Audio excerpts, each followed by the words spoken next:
What is up, guys? Rick Cacus here, and today we have a brand new episode of Raid Versus, the series where all 6 members of our fire team take an exotic weapon through its paces during every single encounter of the Leviathan Raid and rank that weapon's performance on each of them.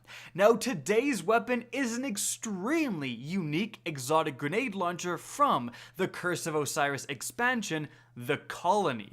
And today's episode is going to be spiced up. We have a lot more interesting things going on, and that's because of the introduction of the brand new raid perks, which makes a weapon's performance dramatically different than it was before. And so, let's get started. And the first thing we're going to do is go over the Colony's perks for anyone unaware. The Colony is so unique mainly due to its exotic perks. The first one being Insectoid Robot Grenades, which surprisingly does exactly what it says. All of your grenades turn into insectoid robots when they don't direct impact on a target. So if you do direct impact on a target, it's going to act like a normal grenade launcher. But if you miss, your grenades will turn into a little spider robot that crawls around and then goes to the nearest enemy and explodes. Essentially, it makes the Colony impossible to miss.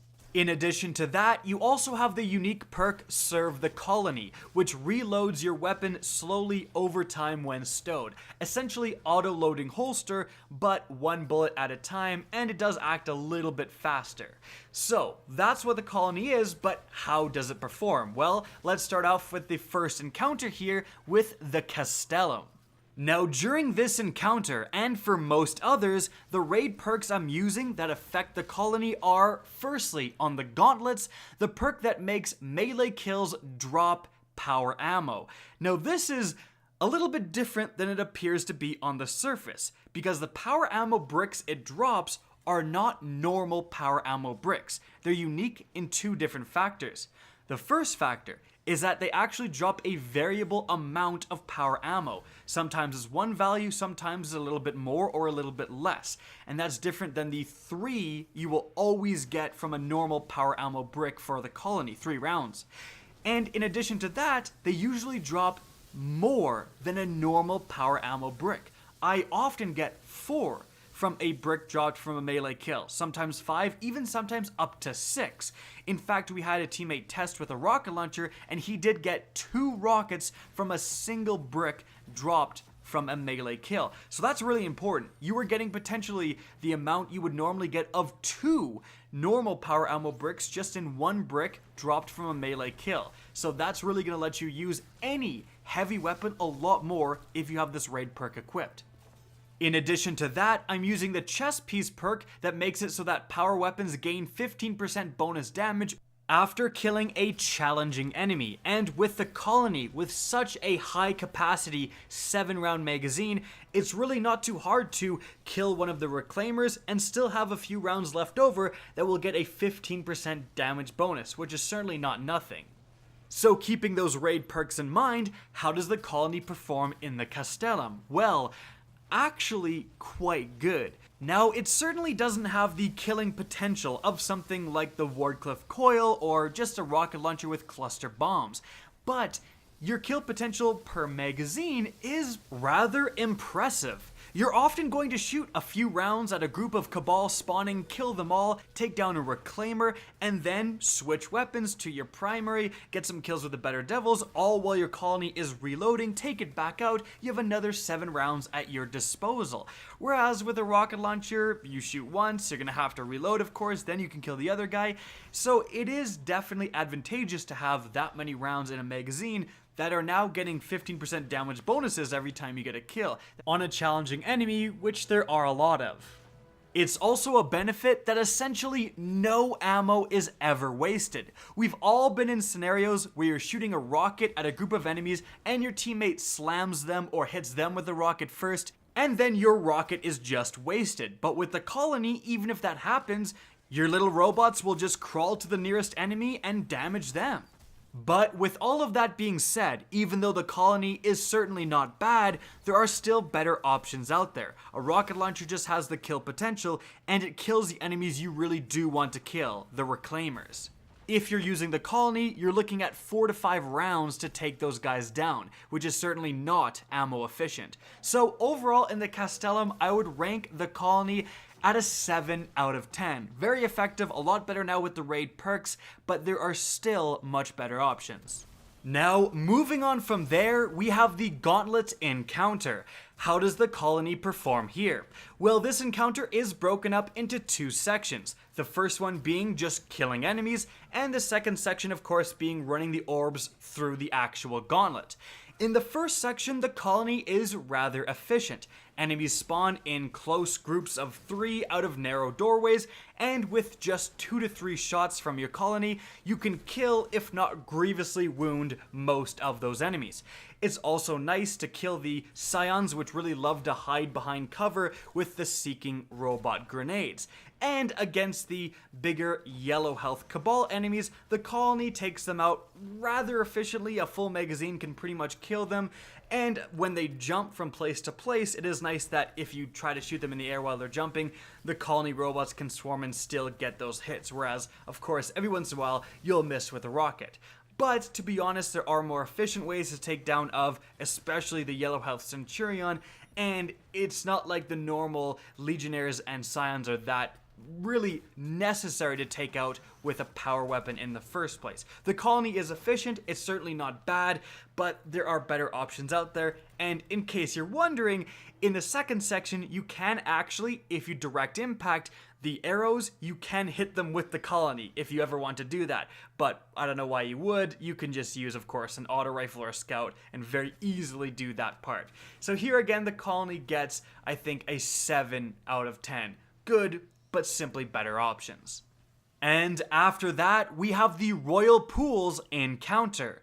This is again broken up into 2 sections, the first one being defending your plate, and the second one being damaging the purple objects. Now in this first section, the colony is actually decent. It's pretty efficient against the bathers, and of course if you chuck a grenade in as well, it's very ammo efficient, as a pulse grenade and 2 to 3 rounds of the colony is going to take those bathers down, and of course you're going to get the 2 to 3 rounds back when you kill the bathers. It is also actually really nice to kill those super annoying scions and sometimes legionaries that really duck behind cover, and you know they're around the corner, you just can't get them. Well, with the colony, you can literally always get them if they're trying to hide behind the corner. But how does the colony perform in the second section? Well, surprisingly good. A single hit from your grenade on the purple objects are going to do 844 damage. 844. That's incredibly impressive. A slow shoot, like a 450 auto rifle, is going to do around 120, and you've got 7 rounds of pretty quick firing 840.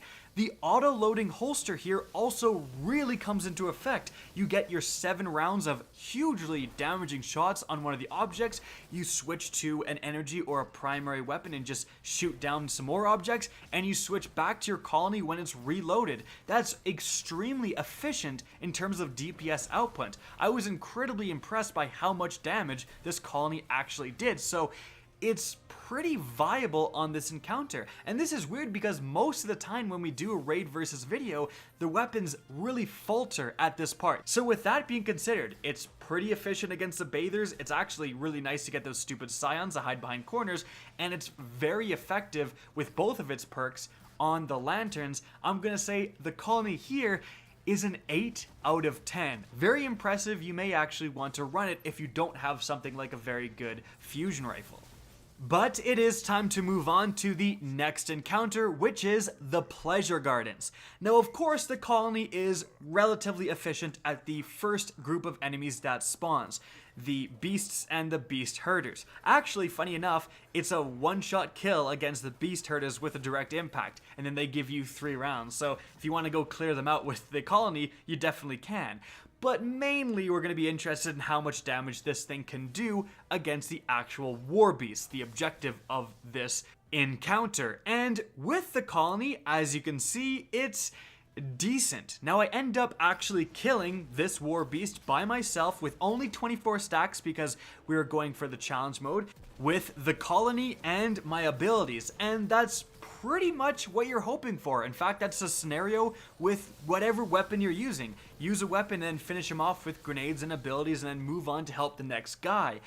But if you actually look at the damage output of the colony, it's not as impressive as it may first appear, especially since I'm going to switch here. We ended up, no, someone didn't kill their dogs, let's just say, so we ended up switching and then using normal weapons. You can see with a rocket launcher with cluster bombs, it's just more efficient, and with each shot, and you have 5 shots or 6 shots, you are doing just phenomenally more damage, whereas that's around the amount of damage that, 5 shots of a colony would do.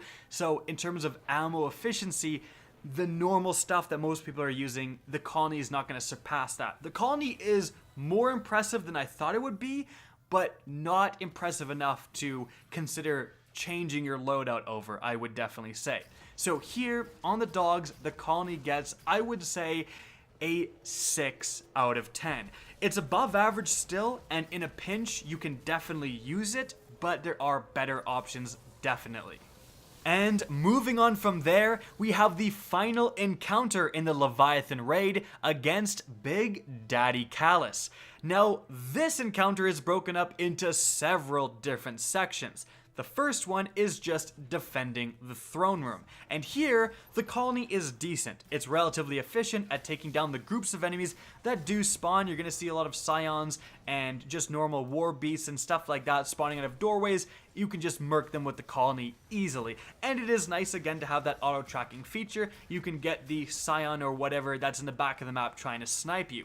Against the yellow health centurions, however, which are much more important, those are the guys you really want to take down, it's fine. You can take them down with a colony relatively easily. But again, you have that issue of ammo efficiency. With a Wardcliff coil, you can take one of those guys out in one shot. He drops power ammo, you get your shot back. But with the colony, you're going to be outputting, 4 to 5 or even more rounds into one of those guys. He drops a power ammo brick that gives you 3 back. You're losing ammo on that exchange. And so that's the downside there.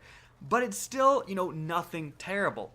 Now, in the second section, we have the big head area. Now, of course, for this section, if you do want to take down those pesky scions, the colony is going to be fantastic for that. I mean, you can shoot the scions that are hiding behind cover, which sometimes they do, and they can get your team killed if they hide behind there and then do their stupid attack that launches you in the air. But, I mean, with the colony, you just have the seeking swarms go right around the corner and blow them up. So if you do, for whatever reason, want to kill those scions absolutely 100% of the time, the colony is an option for that. But it's not as efficient as just shooting them with a primary weapon. You're using your heavy, which probably should be used on Calus himself. Skulls, I mean, don't even bother with the skulls. It's obviously not going to work there. And then moving on, we have the last section, which of course is damaging Calus. This is the big question. How is the colony here? Well, as you can see, it's relatively efficient.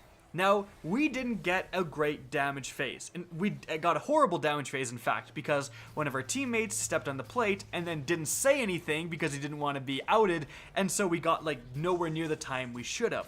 But even with that terrible communication, we still managed to one phase kill Calus with colonies. Remember, everyone here is using the colony. No one here is cheating. So we are mostly using the colony, and of course when we run out of ammo, we have to switch to auto rifles or whatever. And we one-phased him. So that is definitely a point in the colony's favor. Those 7 rounds, when you're direct impacting, do quite a bit of damage, and especially if you're stacking them with the raid perks. If you switch your gauntlets to the perk that makes it so that a melee kill gives you 20% more damage, you can melee kill one of the war beasts before you hop on the pillar to do damage to Calus. But even with all of that being said, and the colony being better than I expected, I was fully prepared for a second round against Calus. I still think there are, of course, better options out there. The raid perks are also going to be helping rocket launchers, of course, so I think that's still the way to go in this encounter, and therefore I'm going to give the colony a 6 out of 10 against Calus. Now, overall, how did the colony perform within the scope of the entirety of the Leviathan Raid. And this ranking, of course, because you can switch weapons, is not as important. It's just a great way to compare the versatility of weapons.